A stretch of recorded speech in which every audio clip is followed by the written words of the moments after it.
International Media TV. Television that listens to you. Hi, I'm Johnnie Burrell.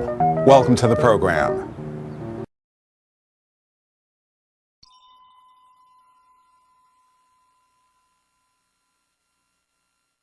Mario Van Peebles, and I'm going to just talk to him a little bit about the new roots, the old roots, and I'll let him get started. So tell me a little bit about what you felt when the Roots came out in 1977 and your involvement now with the new 2016 Roots.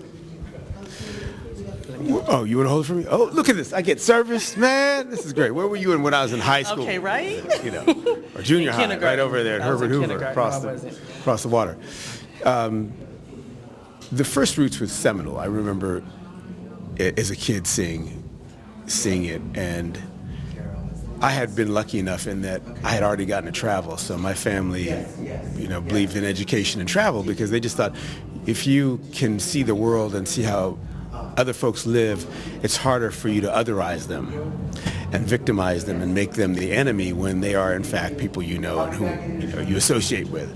So I had already sort of grown up traveling. I was born in Mexico, so we speak a little Spanish, a little French, a little Ebonics. So I was lucky enough that way that I already had a sense of not only where we're going, but of our history. Right? And when I got the call from Mark Walper to get involved with the second Roots, my question was, would they really let me bring what I need to bring to it, to do it on the level that I need to do it? This wasn't going to be a job for me. This is not their history. It's our history told by us. And I didn't want to make a film about slavery. I wanted to make a film about resilience and empowerment. And you think of our Native American brothers and sisters who were in many cases wiped out. Somehow black folks survived. Somehow we thrived. Somehow we became presidents and ball players and artists and film directors and reporters and cameramen and Panthers and Martin and Malcolm.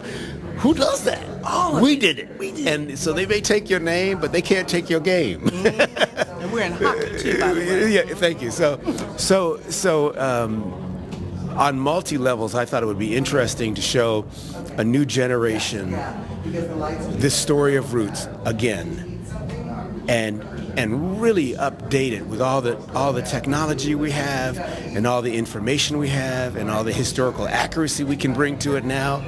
And also, as they say, history doesn't always directly repeat itself, but it does rhyme. So what rhymes with slavery is the prison industrial complex. We have more brothers in prison right now than were enslaved in certain years. So when you look at it as slaves, you say, well, slaves work for very little money. They're in chains or behind bars, right? And they have denied they've been denied their citizenship, their humanity. When you let yourself get incarcerated on the okie doke, you don't get educated. You let yourself get incarcerated. You become, in effect, a modern-day slave. And so we have to really examine what we're doing now and really not just think of it, when you see Roots, don't just think about that being yesterday, because actually that's relevant today. And we can look now and see that the former slaves, slave-owning states, are now trying to repeal our right to vote. So when you look at it, you go, oh, wait a minute. Those slave-owning states are trying to once again pull back little by little your right to vote. So while you're distracted and looking at America's Top Model or Idol or who is on the unreality TV, they're pulling away your stuff. They're pulling away your education. They're pulling your rights away, right? So I thought, wow, this is deep. If I can make a movie that shows the beauty of us, the love of us, the power of us, and the resilience of us, and do that with Roots, I'm in. And that's what I did. And one of the things that you talked about, it just resonates with me because you said history doesn't repeat, but it does rhyme.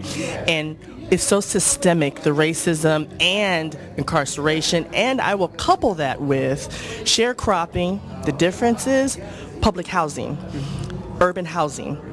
It's a history of oppression.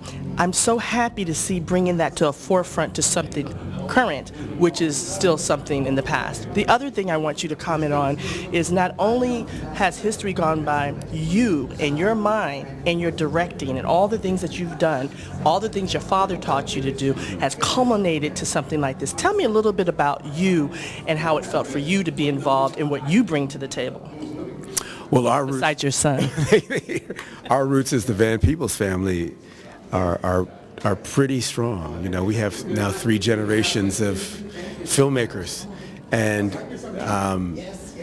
when we look at that history in Oakland, it's deep because in 1971, my father put the first film on screen that reflected the Black Power movement, and that film was called Sweet Sweetback's Badass Song. It's artistically done too. I love Man, and who loved that film? Yeah. The Black Panthers. Yes. Right here. The Black Panthers loved my dad's film Sweetback, and they made it required viewing. So if you look at the history of that, the Panthers came to Sweetback, made it required viewing, blew the Van Peebles family up, and then in turn, years later, my dad and I did the Panther story together, because you got to give back. You got to receive and you got to give. It's got to be, you got to make it that cycle, that, you know. So our history here in Oakland has been deep, because this is the cradle of where a lot of that started, where Huey and Bobby got started. And we were at a point, I think, as a people where, you know, we were trying to be colored for a while, and the subtext of colored meant, you guys are white, we're just a little different because we're colored. So just recognize our humanity. Give us a little slice of this American pie. Just hook us up. Now, Brother Malcolm said, freedom doesn't concede anything without demand. You can't sing your way to freedom. That's what Brother Malcolm said. Dr. King said, look, we're going to try to get them to recognize our humanity. We're going to turn the other cheek. Brother Malcolm said to that, he said, listen. By any means. He said, listen, I hope they listen to him, because I'm the alternative. So what happens? So what happens is, Brother Dr. King says, freedom by peaceful means. And Brother Malcolm says, freedom by any means. And they both get shot. Right? And so the Panthers come up and say, look, later for being colored and trying to fit in, we're black. Now, the subtext of black is we're as opposite from white as you can get. And we're not saying black power at the expense of white power or yellow power or brown power or red power or any other power. We're just saying we're going to recognize us. We're going to wear our hair natural. We're going to have our afro. We're going to have our black jackets. We're going to have our black beret, because we like the way that the French resistance stood up against the Nazi invaders, right? It's not militant. Yeah, it's about the French the resistance. Alliances. Yeah, absolutely. Resistance, yeah. So when the Panthers came along and they said, and they really understood, it wasn't just the gun or the picture of them with a gun. That wasn't the power. You were never going to take on the National Guard with a couple old guns. The power was in the food and breakfast programs. Yes. The power was in teaching us literacy. The power was in getting us to learn to read, so we could now read to learn, right? So the power was, if we can give people food and breakfast, they might want clothing. You give them clothing, they might want housing. You gave them housing, they may want land. You give them land, they may one day want some nebulous thing called freedom, or some nebulous thing called political power, or some nebulous thing called ecological understanding of what we're doing to the planet.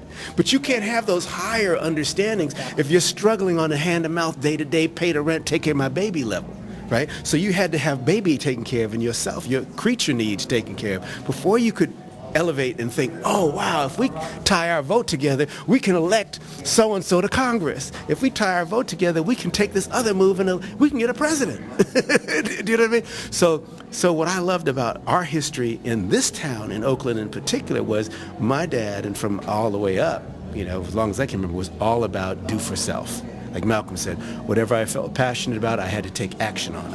Couldn't just read about it or talk about it or chat about it or profile about it or front about it or text about it now. I had to go do something about it. And I think that I always told my kids, in terms of film, there's 3 kinds of people. There's people that watch shit happen, people that complain about some shit that happens, and there's people that make some shit happen. And that's the Van Peebles family. We've never been afraid to do that. Tell me a little bit about how proud you are of your son. Oh, you know what? It's so cool when you see your kids get to a place where they start to be people that you enjoy, forgetting that they are biologically related to you. Because I love seeing all kids that I enjoy. But it's so cool when he can tell you, man, I really understand now what Granddad was doing. I really understand all the things you showed me, that no matter where you go, you're going to deal with people. So if you have good people skills and you can deal with yellow people and older people and Jewish people and gay people and straight people, if you can love all people, man, as that Kipling poem said, then yours is the world and everything in it, and which is more, you'll be a man, my son. My son Mandela is cool with people. He's getting that place, and he understands what Granddad told me, my dad told me, he said, listen, if you're lucky, Mario, there's going to be 4 phases in your life. There's going to be Mario who? Get me Mario. Get me a young-ass Mario. And Mario who? So, while you're there, try to do some good work that you're proud of, work that makes people think, work that elevates, help other good folks get in and move on down the line. Well, you gave him a famous name, so I think Mandela and Van Peebles, that's dynamite. No, I think that's great. Thank you so much. What an inspirational message, and I'm looking at roots in a different way currently. My mother was a Black Panther. In 1966, I marched at City Hall in San Francisco. I'm one of the last 3% left in San Francisco and fighting for urban housing. So just know that fight continues, and you're right. You take action. We're people who take action. So I'm hoping that and also understanding that democracy is somewhat like a car, and that if you take your foot off the gas, it slows down and you're more likely to get trumped. Right? Poignant. We'll leave on that note. Okay. Thank you so much. Thank you for talking to me. Let me give my little kiss. All right, baby. Thank you so much, brother. Let me block that. Okay, Lawrence. I'm calling you Lawrence like I know you. Oh, call me Larry. I'm about to. Oh, Larry. Oh, good. Then okay, I'm a friend. Did you hear that? Okay, Larry. So this is what I'm going to say to you. Yes, ma'am. Cornbread Earl and me. No, not me. Okay. Cooley High. Yep. Oh, Claudine. Yeah, you were a kid in Claudine. Right. People take Cornbread Earl and me, and sometimes they think it's Claudine. Right. It must be similar in its flavor. Right. Okay, so let's start with Claudine, because that was in the... That was the other Lawrence. That's Fishburne. Yeah, okay. It was way younger. No, you're right. That's right. You're right. Okay.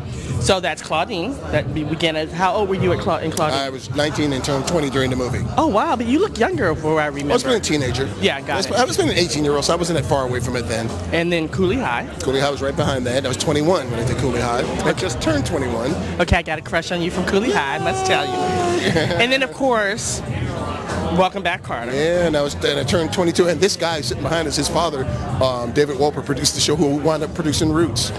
Wow. Yeah, small world, yeah. Okay, so now I've said what I know about you. Tell me what your connection is with Roots. Well, I was in the original Roots. You know, Okay. I played Noah, which Mandela, Van Peebles is playing him now in the new version. And Noah, in my mind, Noah was the boyfriend of Kizzy, or her love interest, which is the daughter of Kunta Kinte. And I had learned a lot of things from Kunta about what freedom really was and what it meant.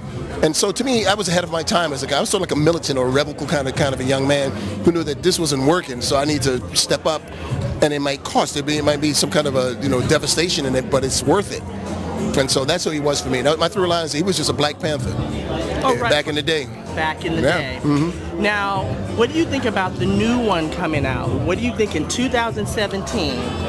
What's your impact, you think, on the new Roots that have come out? What do you think? It's interesting. It's a different world. When the Roots came out originally in 1977, we didn't have internet. We didn't have cell phones. We didn't, we had television. You had maybe 3 news. There was no CNN. There was none of that stuff. So the impact was a different size. The enlargement of it. People really talked to each other. It became an event. It became talking over the water coolers at work. It was it was madness all the time. So it's personalized a little bit more. I'm not saying that the new version is not. The new version is more involving, or maybe in terms of how they can get depth with the story, this and that. I don't look at them as a comparative. I look at them as that it'll bring an attention to an idea that needs to be out there anyway. So if people want to revisit the old Roots, fine. They want to revisit, and there's a lot of versions of those. Or they look at the new version. It's a journey of a people, which happen to be us Black. And then we don't take no mess, man. Well, in 1977, I was 17, and I remember it like it was yesterday. Mm-hmm. I went to a predominantly white school in San Francisco, called the Sacred Heart High. Hey, shout out. But here's the thing for me. It was a history lesson.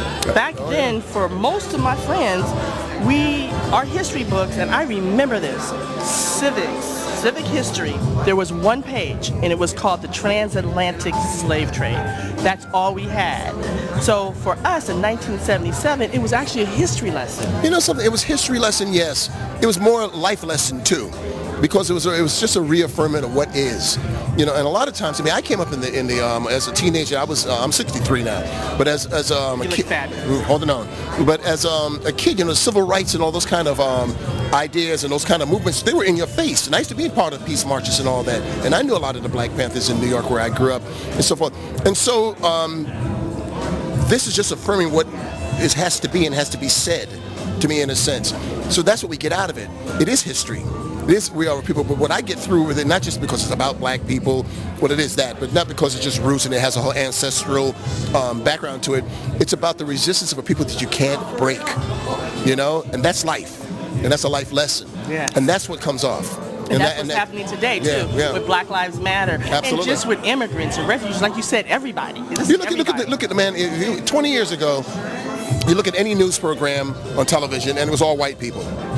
On any given day, you look on TV and it's multicultural, and a whole lot of Black people doing the news. They're the commentators, they're the writers, they're the producers, they're the directors, and so forth. They're doing the remotes. They're involved on every level, and they're prolific and they're very smart.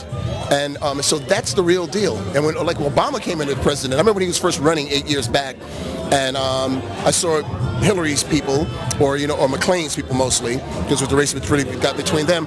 And McClain's people was just regular old sea of white people that we see all the time. Obama's audience was every nationality that I never heard of, which is what the real world is. And it has been. We're all mixed people. Let's get it real. People don't want to say that or they want to believe that, but they're full of you know what on that one. We all want the same thing. We have more in common than we have different. We absolutely do. Now I want to talk a little bit about you. I know how tough Hollywood is. Tell me what's in the makes for you, and what are you wanting? What's your dream for your thespian? Tell me. I lived my life, and stuff like that. I did 3 movies in a row. I did one called A Chance in the World, which is it's a real touching story. It's based on a book about a young brother who went through the foster care system and was just brutally abused and this and that. And I'm playing the abuser daddy, but so we did that movie. I did another one called Sins of the Father, which I'm a guy who is just a man in the neighborhood, but I know my son got shot by black on cops shooting down Black people, so I take the attack on them and they rough me down. So I'm keeping it busy, and I'm a director. I'm going to direct a movie called Caseload that I've written with my friend, and he was original playwright Levy Lee Simon.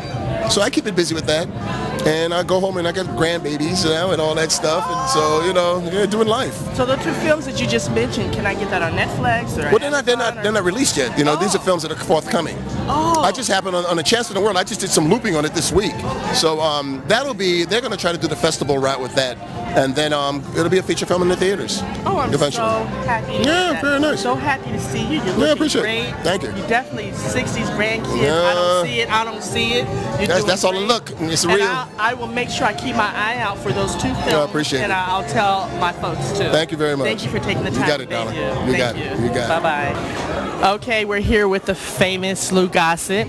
So the first thing I want to talk to you about is what we've been chatting about, which is The Good Fight. Good Fight, yeah. Tell me a little bit. I know about it, but let's see our viewers. Tell me a little bit about your role in it and that difference between the new and the old. Well, it's amazing. It's on CBS All Access, and that's where all networks are going to go there. Absolutely. TNT, their own, because now you can do grown-up stories on weekly television. That's what it means. And we watch it. Yeah. We viewers can watch it whenever we want to. That's the way of television now. So it's beautiful. So another story is that law firm was started from civil rights lawyers. So now we got famous because of civil rights. We were in Selma, Alabama. We've done all that stuff. We got this beautiful law firm. And I go away and I do my thing in Hollywood and stuff, and I come back and I find out my law firm has changed its personality, and it's doing contracts with companies that are millionaire companies with only 2% black employment, and then they're ignoring some of our old standby clients, and it changes. I come back to have a vote to get my and I fight against Delroy Lindo. So here we are on primetime television, nose to nose, CBS nose to nose with Delroy Lindo. That's the millennium. Oh, it's beautiful. You guys, you have to see this show. It's The Good Fight. So now, we are here at the 40th anniversary of Roots. Yes, sir. And Well, of course, oh yeah, right there, right there. Wings, get the wings. That's Larry. That's my boy That's there. Larry. We go back. Okay, so now we're here, and wow, right? When you think about that the groundbreaking Roots, and I was telling Larry that to us, I was 17 at the time, it was a history lesson. Yeah. Tell me a little bit about the anniversary and what you think about 2017 and the new Roots. Oh boy, the new Roots was wonderful. It's nice to have. See, Mark did it because his children didn't understand the original, so he did it again for their lessons. So my hat's off to Mark Roper to do the same thing, had the same effect. The first one, of course, was history. It stopped the world. Now we're going on to the Academy Awards. The mistake they made. The largest demonstration in the planet has been happening after the inauguration. So there's people waking up because we need to be together on this planet to save the day. Nobody's better than anyone else these days. So I'm going to speak at a couple of mega churches tomorrow. For some magic reason, as an elder, they're asking me to speak. I'm not telling anybody what to do. But after being on this planet for so long, through Roots and Officer and Gentleman, and through Dr. King and Mandela, all the people who I've met, I think now all those people who have been stepped on have to prepare themselves to be relied upon to save everybody. Everybody. Full circle. Global. So we better stop being angry and stop being resentful, just like Mandela after 27 years, and go back to our roots, magic word, and prepare ourselves to take over and save the day for us all. I think we need to get back to love and compassion and understanding, not tolerating, but embracing. Those lessons stopped. Maybe some around integration. There were certain things that young people, and there was expected of you at each age. You had to dress. You had to have respect for the opposite sex. You had to honor thy father and your mother. You had to have hygiene. You had to be responsible for not abusing the opposite sex and not sassing your mom and dad, whoever they are. You had to have spirituality. You had to have physical fitness. You had a thing called conflict resolution so that you can have, where you live, a lot of peace where love can be created. It has to be clean, can be no homeless. We have to take better care of ourselves. And so integration came and we abandoned that for something we thought was better. And it wasn't. It was just that carrot. And we're going to go back and get those roots that started way back in Africa. And we did it orally.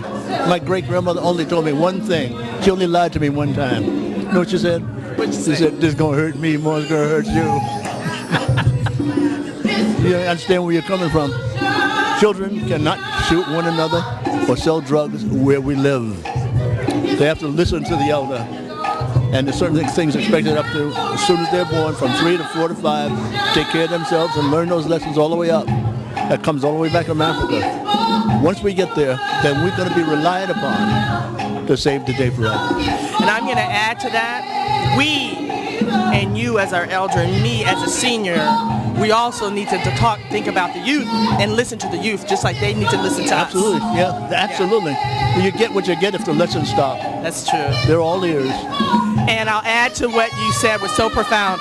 Self-love. It starts with self-love also. That's where it starts. You can't give away what you don't have, huh? Exactly. That's God's trick. And we'll end on that as we have our singer, our wonderful vocalist. That's a beautiful thing. Thank you so much, Mr. Gossett. Thank you. God bless you. The 40th anniversary of Roots. Well, interestingly enough, my father produced the first Roots, the original Roots.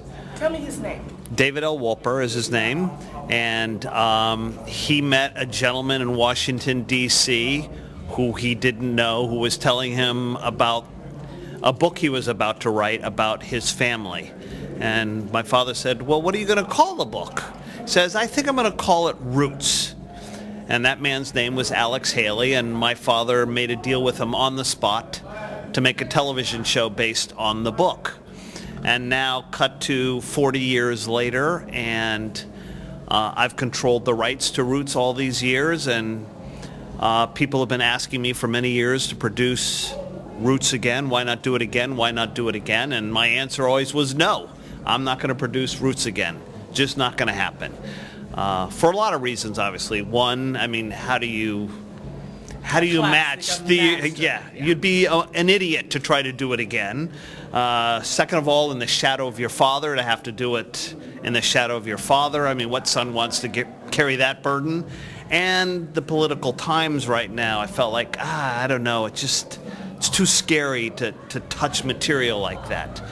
And it wasn't until I sat my 16-year-old boy down, this was about 3 years ago, to watch the original Roots for the first time.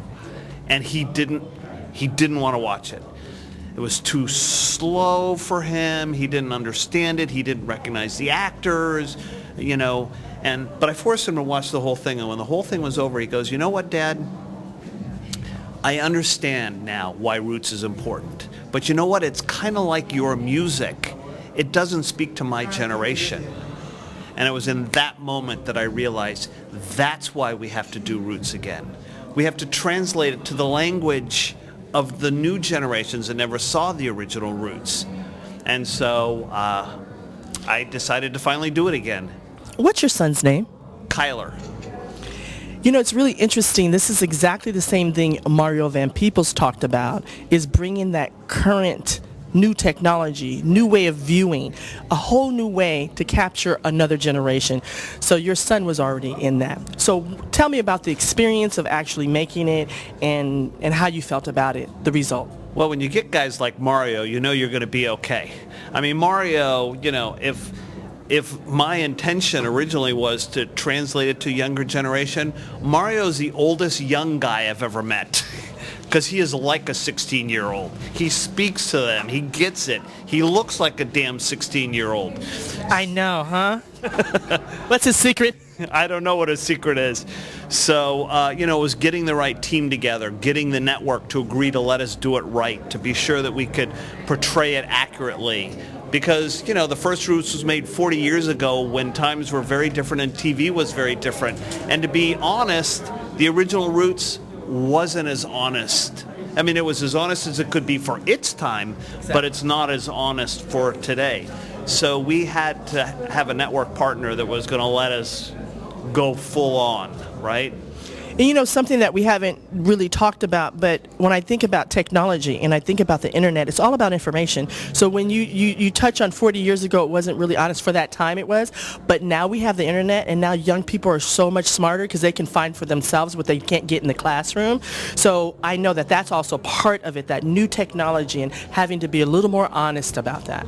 Well, it's also, the internet provided us also with more history. So when Alex Haley wrote the book 40 years ago, actually longer than that, 43 or 44 years ago, he had all the information that was available at that time. Because of the success of the book and the original miniseries, the amount of historical work that's been done on the village of Jufere in Africa, on the slave trade, on the American slave experience, so much more work's been done that he didn't know. So we were able to take that new information and put it into the new miniseries. And it wasn't that they got it wrong, it's that they just didn't know. Right, the information wasn't available, and now it is. So now that you're on the other side of it, tell me a little bit about how did it, your vision, how was your vision with this completion, 2016, correct? The new one series. Tell me a little bit about the result and how you feel about that and how your son feels about it. Well, you hit on the most important thing. It's the first person I sat down to watch it to make sure I had accomplished why the whole thing began was him. And he sat down and he watched it and he goes, "You got it." He goes, "That was so much better than the first one." Right? So for a dad, for the son of the man who did the original one, for, you know, the younger generation, that was the validation that I needed more than anything else. That was your Emmy. That was my Emmy. That was the Emmy I didn't get. I just had to say that, so sorry. And on that note, we'll leave. Thank you so very much. Tell us your name. Tell us your name one more time and your role in the 2016 Roots series. So I'm Mark Wolper, producer of the new Roots series and son of the producer of the original Roots series. Thank you so much, Mark. Okay, Mario. Oh, I'm sorry. Mandela Van Peebles. Yes. Now we've interviewed your dad. Okay. The 40th anniversary of Roots. Yeah. So, you are that legacy of Van Peebles. I want you to tell me, how did you get involved with the 2016 new Roots, and how did you feel about the older Roots from 1977? Okay, wonderful, yeah. So I found out, well, I like to be around Pops, so he said, son, I got this really cool call today. I may have a hand in the retelling of Roots. I mean, I'm a hungry guy. So what role can I play? And Pops, he's quick to be honest with me, and that's great. I love that we have a real honest father-son relationship and a director-actor working relationship as well. So he honestly didn't see a role for me to play. He thought I was too old for Noah. And, I got to respect his word, but at the same time, I want what I want, and I'm a stubborn guy. So like I said, I heard he had a hand in producing, not producing, directing it. And I reached out to my manager. I knew Roots was in pre-production, so I said, is there a way we can send in a self-tape or anything like that? And I didn't want to have any connection to, Pops working on it. If I did horrible, I didn't want to reflect on him. If I did great, I wanted to feel that was on me. So I sent in my self-tape as my middle name, just my middle name, Molly.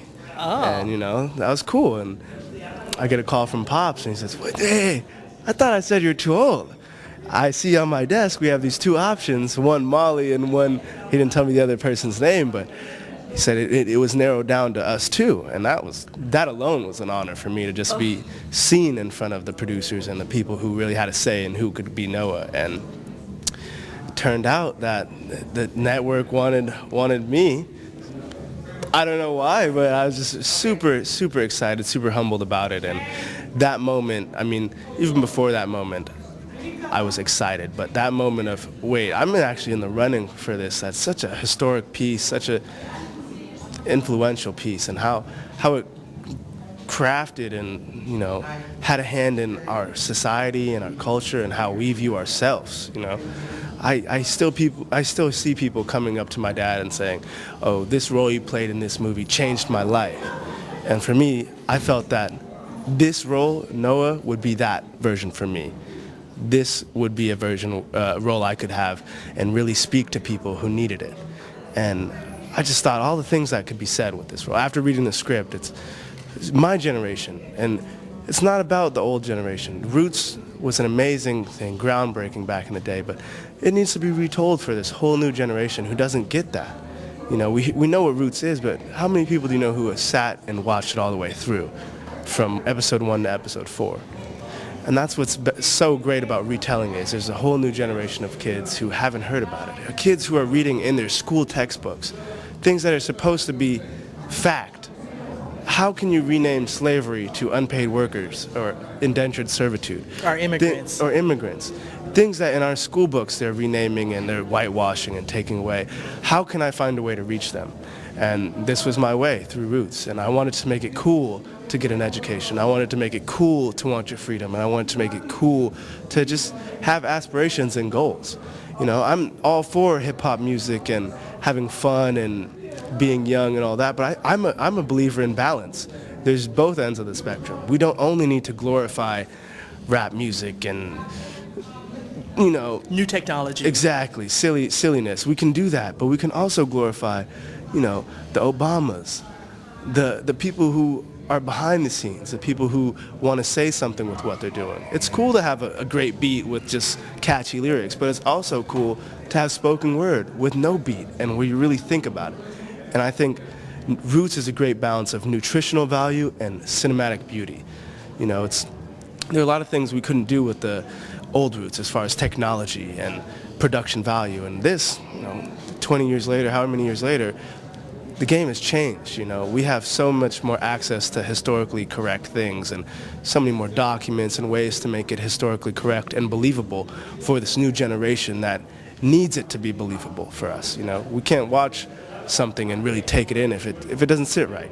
I think Roots, the remake, has done a great job of really creating that space, but having you connect with the characters. These are humans. These aren't just people that lived years ago. These are actually people. And it's important to draw the parallels.